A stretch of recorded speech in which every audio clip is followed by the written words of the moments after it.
In questo video ti parlerò delle emozioni. Sostanzialmente esistono 5 emozioni fondamentali, come ha scoperto il famoso scienziato Paul Ekman. Nel suo modello infatti sono rappresentate le 5 emozioni fondamentali ed è proprio a questo modello che io mi rifarò in questo video per cercare di spiegarti quali sono, come funzionano, ma soprattutto come possiamo agire e acquisire consapevolezza nella gestione e nel controllo e nella sperimentazione delle nostre emozioni. Come sai, le nostre emozioni si sviluppano su una linea temporale, cioè questa linea inizia quando un trigger, cioè un evento scatenante, avvia l'esperienza emotiva e alla fine si traduce in una risposta emotiva da parte nostra.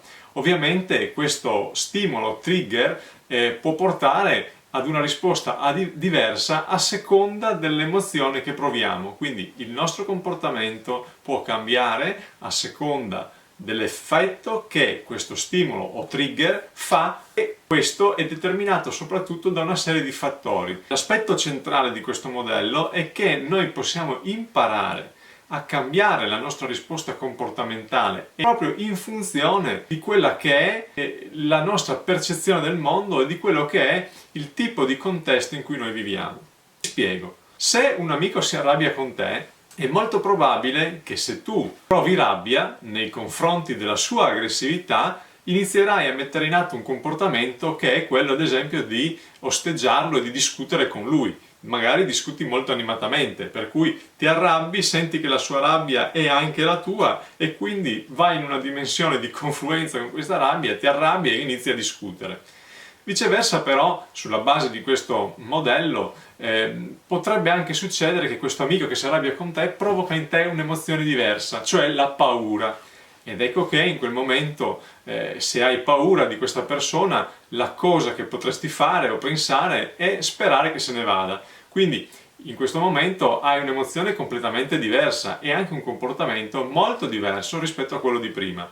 Ma potrebbe succedere un'altra cosa ancora, potrebbe succedere che tu, mentre senti questo amico che si arrabbia con te e che ti aggredisce, provi una forma di disgusto nei suoi confronti e di conseguenza attui un altro tipo di comportamento. Ad esempio, inizi una discussione cercando di sminuirlo, di svalutarlo, di renderlo quindi meno disgustoso per te. Invece, una quarta possibilità è che questo amico si arrabbia sempre con te, ma tu provi un'altra emozione, cioè provi tristezza. Allora, se provi tristezza, qual è la cosa che potresti fare? Ad esempio è vergognarti. Quindi ti vergogni e ti senti in imbarazzo nei confronti di questa persona che si arrabbia con te. E infine un'ultima cosa che può succedere è che l'amico si arrabbia con te e tu sei felice. Quindi, nonostante una persona che mette in campo della rabbia, tu riesci comunque ad essere felice. Non sai per qual motivo, ma di fatto inizi a gongolare, a scherzare, a fare battute e quindi questa è un'altra risposta comportamentale. Ecco, in questo esempio noi abbiamo visto che tu, di fronte a un'unica emozione che viene trasmessa a te da un amico, che ad esempio è la rabbia, puoi rispondere effettivamente con 5 modalità. 5 emozioni diverse che portano a 5 comportamenti diversi. Secondo il modello di Ekman, appunto, esistono 5 emozioni fondamentali che ogni essere umano deve sperimentare e può sperimentare. Queste sono la rabbia, la paura, il disgusto, la tristezza e infine la gioia.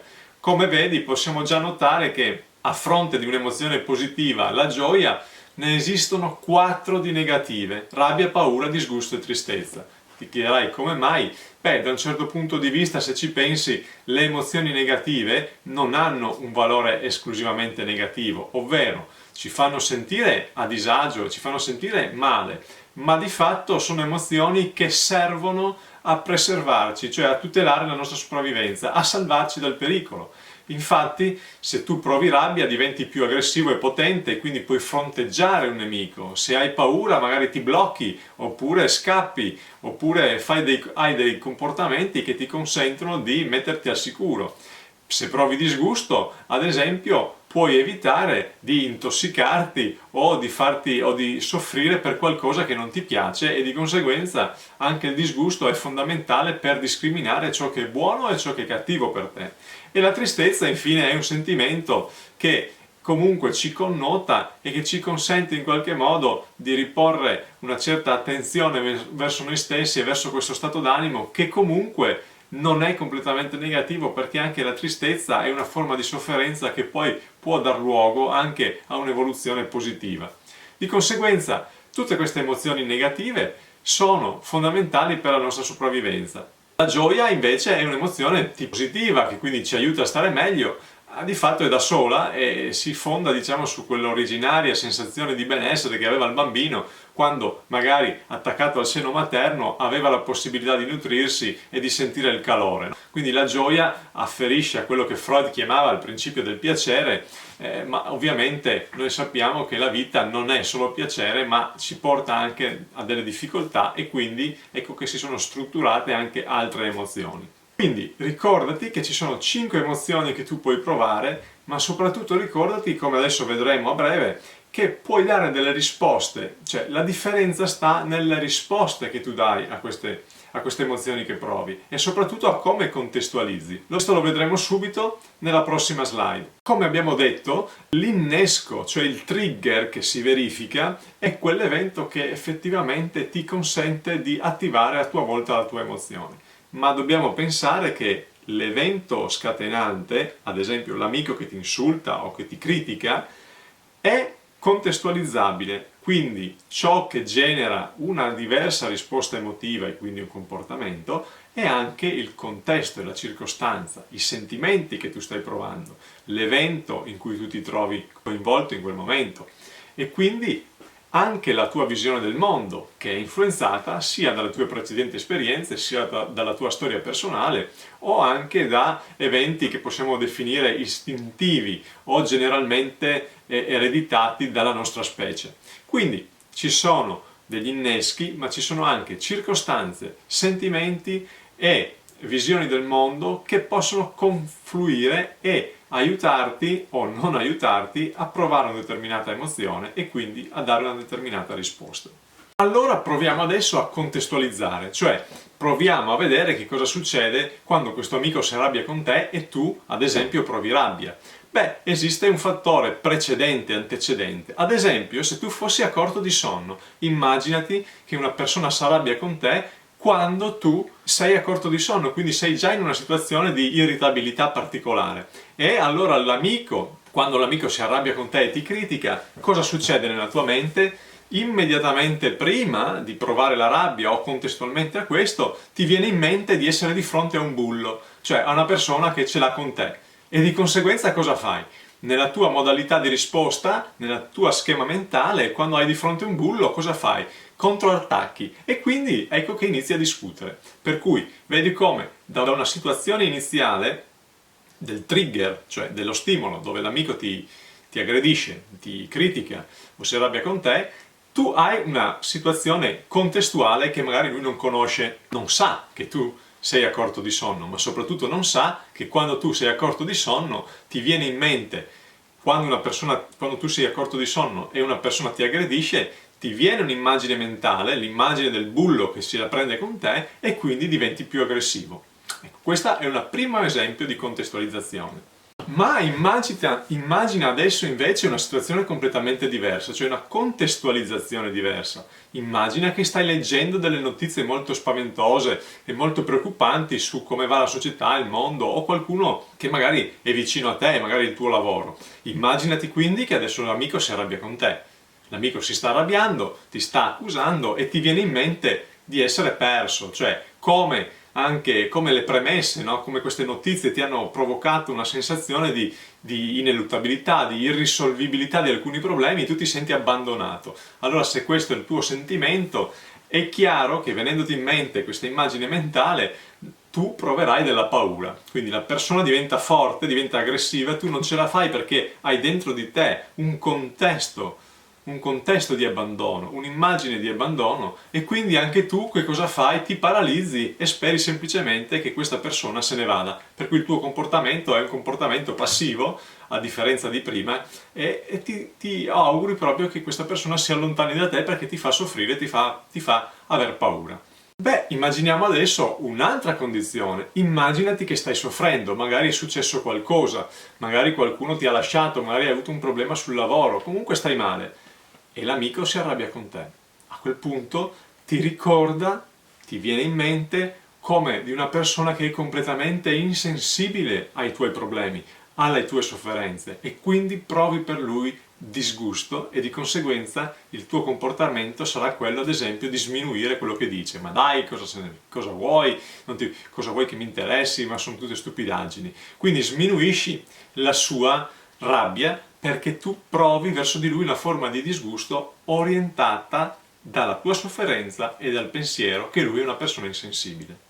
Quarta possibilità, immaginati che stai ascoltando una musica molto triste, magari la musica che ascoltavi quando l'amorosa ti ha lasciato, quindi una musica molto triste. L'amico si arrabbia con te di nuovo la stessa situazione, lo stesso trigger, e ti viene in mente di essere stato rifiutato. Hai questo contesto in mente, no? La musica, perché tu stai facendo questo o perché l'hai appena ascoltata, eccetera, questa musica ti ha richiamato alla tua vita una sensazione di rifiuto che questo trigger, cioè questo amico che si arrabbia con te, ti fa vivere. Infatti potrebbe essere benissimo che la tua fidanzata, quando ti ha lasciato, si è arrabbiata. Quindi in questo senso tu provi una sorta di tristezza perché ti senti rifiutato e il tuo comportamento è quello di vergognarti. Quindi magari abbassi lo sguardo e non affronti la persona, oppure stai proprio male, oppure ti senti una persona inadeguata, completamente inadeguata, e ti blocchi.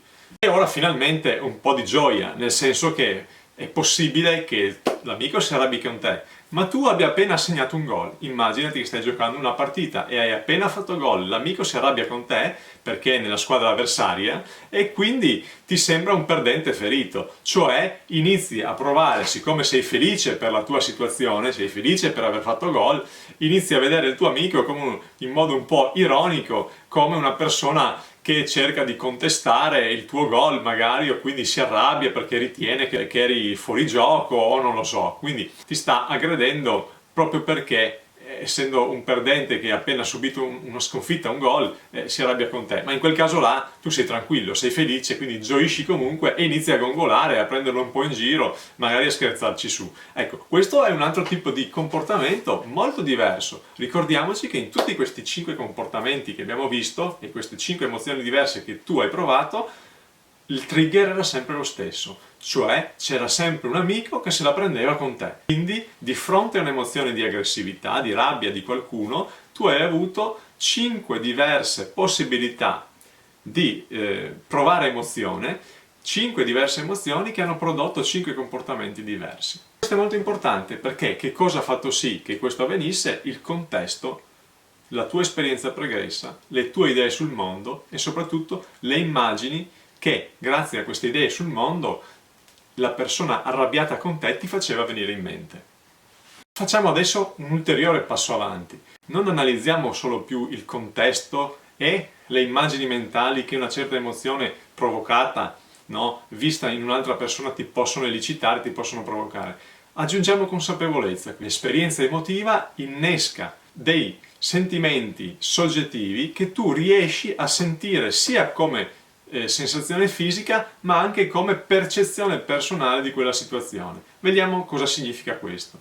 Ecco, ritorniamo proprio all'esempio di prima. L'amico si arrabbia con te, tu provi rabbia, perché? Perché sei a corto di sonno e perché ti viene in mente un bullo. Ma adesso c'è una parte di consapevolezza ulteriore. Vedi in questa slide, tu vedi che a un certo punto durante la sensazione di rabbia che provi, il tuo corpo diventa teso, i muscoli, la faccia si contrae, il tuo viso diventa più austero, più duro e ti senti attaccato, la tua sensazione interna è che qualcuno ti stia attaccando. Ecco perché allora inizi a discutere. Quindi in questa fase tu riesci non solo a capire qual è il contesto, sei a corto di sonno, non solo riesci a capire che cosa ti viene in mente il bullo, ma riesci anche a capire che cosa senti, che come si trasforma il tuo corpo, si diventa teso, i muscoli si contraggono, eccetera, e inoltre senti anche precisamente il nome del sentimento che provi, cioè la rabbia diventa sentirti attaccato e in quel momento decidi di discutere, di argomentare o di contrattaccare.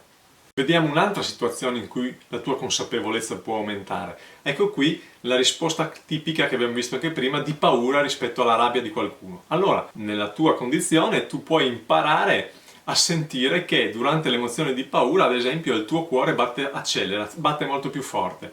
Questa sensazione ti fa sentire disorientato, quindi il sentimento è quello di sentirti disorientato, l'emozione e la paura la reazione fisiologica è che il cuore batte più rapidamente. In questa situazione la tua speranza è quella di bloccare il comportamento e sperare che l'altro smetta di attaccarti, per cui hai un atteggiamento passivo, un comportamento passivo nei suoi confronti e non riesci a muoverti. Questo è l'effetto della paura, con la consapevolezza però che ti senti disorientato e che il tuo cuore batte più forte, quindi una consapevolezza sia fisica che sentimentale. Un altro caso, sempre la rabbia del tuo amico, provi l'emozione del disgusto e ti accorgi che il tuo corpo si ritrae, cioè si contrae, si allontana, si protegge perché c'è qualcosa di disgustoso che si avvicina, ti senti nauseato, quindi probabilmente senti anche una sensazione di fastidio, di vomito, quasi di qualcosa che non riesci a digerire o che non puoi digerire perché sarebbe tossico. Ed ecco che inizi a sminuire questa cosa, perché come faccio a gestire qualcosa che non riesco a digerire? Devo ridurlo di dimensioni e quindi lo sminuisco. A livello comportamentale attuo questa cosa che significherà delle frasi tipo ma dai, ma smettila, ma non è niente. Quindi lo prenderai in giro, magari cercherai di svalutare la sua rabbia, renderla più piccola, perché tu provi disgusto e il disgusto, siccome ti fa sentire nauseato, questa nausea la devi ridurre, quindi la devi ridurre di intensità e di grandezza e quindi sminuisci il tuo amico. Quarta possibilità, l'abbiamo già vista, la tristezza. Provi tristezza di fronte a questa cosa perché il contesto è che stavi sentendo, ricordati della musica triste, che ti viene in mente il rifiuto, il tuo corpo però adesso diventa anche debole, cioè sei consapevole che non ce la puoi fare, che sei stanco, che sei proprio fiacco e di conseguenza il vuoto, senti un senso di vuoto, il sentimento legato è quello del vuoto e il tuo comportamento, come abbiamo visto prima, è la vergogna. Quindi quarta possibilità e soprattutto importante le due consapevolezze in più sul tuo corpo che si indebolisce, che diventa fiacco e col sentimento del vuoto che appunto è relato a questa tristezza che provi. E infine, finalmente, un bel sentimento, cioè di fronte alla rabbia tu provi gioia, l'abbiamo visto prima, perché hai appena fatto gol e di conseguenza quell'altro è arrabbiato perché sta perdendo. Allora tu senti una scarica di adrenalina nel tuo corpo e quindi sei consapevole che sei carico, che sei energetico, che sei pieno di energia e ti senti a posto, ti senti perfettamente con l'autostima a 1000 e di conseguenza non puoi fare altro che gongolare, che diciamo così, prendere un po' in giro diciamo il tuo amico che soffre perché è arrabbiato, che si è arrabbiato con te perché ha subito un gol e di conseguenza ecco che senti ok perché hai questa scarica di adrenalina. In questa situazione qui che sembrerebbe particolarmente strana, no? In realtà tu riesci a provare gioia perché tu sei una persona gioiosa, perché il contesto ti ha consentito di essere gioioso, perché hai appena fatto gol e quindi è difficile che la rabbia ti prenda. Ma il livello di consapevolezza può aumentare ancora. Infatti, se noi aumentiamo consapevolezza, arriviamo a un punto, ed è questo il cardine di questo modello, ma quello che poi in qualsiasi contesto lavorativo, professionale, privato, di vita di coppia, eccetera, noi ci auguriamo di fare, cioè di arrivare ad aggiungere un tale livello di consapevolezza che ci permetta non solo di capire qual è il contesto, non solo di capire che cosa ci viene in mente, non solo di capire le emozioni che sentiamo e l'effetto che ha sul corpo, e non solo di capire qual è il sentimento collegato a questa emozione e qual è l'unica via comportamentale possibile, ma che ci consenta quindi questa maggiore consapevolezza di ampliare le nostre possibilità di risposta comportamentale. E adesso vedremo come.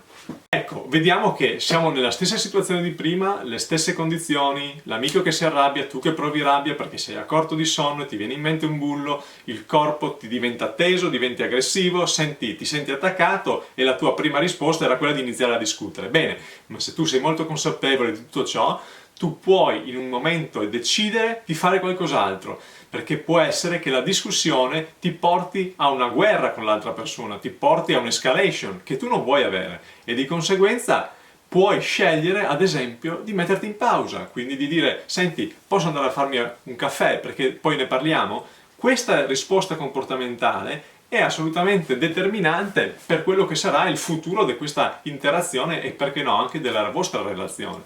Per cui è possibile, basta essere consapevoli di quello che ci sta succedendo, decidere di poter fare cose diverse e che l'unica via, quella che inizialmente avevi visto, cioè l'entrare in discussione con la persona arrabbiata, potrebbe essere evitata perché magari non è la migliore.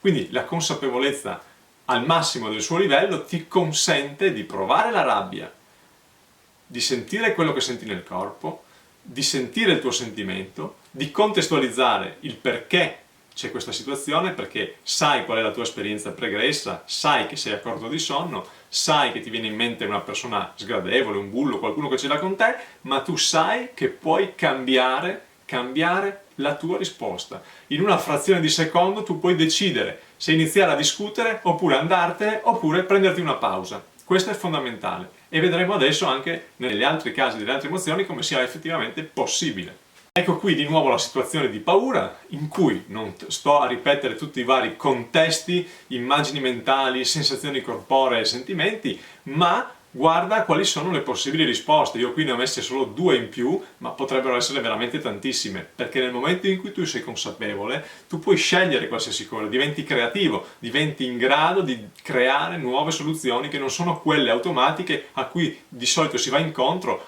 o che tu vai incontro quando provi paura. Quindi se quando tu provi paura, immagini e speri che l'altro se ne vada e rimani lì passivo ad aspettare che questo succeda, beh, in questo caso può darsi che tu possa esprimere un concetto, ad esempio dirgli ehi, ma ti ricordi che siamo amici, e provare a entrare in un rapporto di amicizia con lui. Oppure pensi ad altro, mentre lui ti attacca, ok, non stai più nell'idea che lui se ne vada perché questo ti mette paura, ma semplicemente cominci a pensare che tu possa fare delle altre cose e in quel momento quindi defletti l'impatto della sua rabbia. Ecco che il comportamento poi diventa la strategia, l'arma strategica che tu hai in tasca per evitare di finire in una risposta automatica dalla quale non puoi in qualche modo uscire.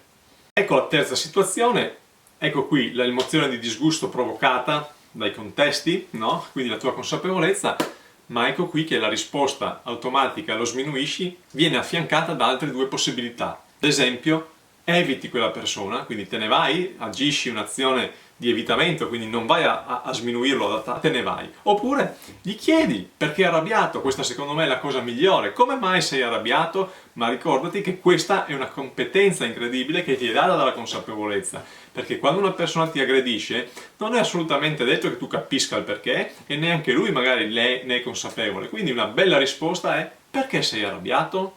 Anche nel caso della tristezza, una delle cose automatiche è che tu ti vergogni, ma in realtà puoi anche fare una cosa migliore, ignorare quella sensazione, oppure, meglio ancora, secondo me, chiamare qualcuno che a te è familiare, qualcuno che ti sta simpatico o che ti può dare una mano. Per cui, se ti senti triste e quindi vuoto, debole, puoi chiamare qualcuno di amico e in questo caso ti sarà di molto conforto.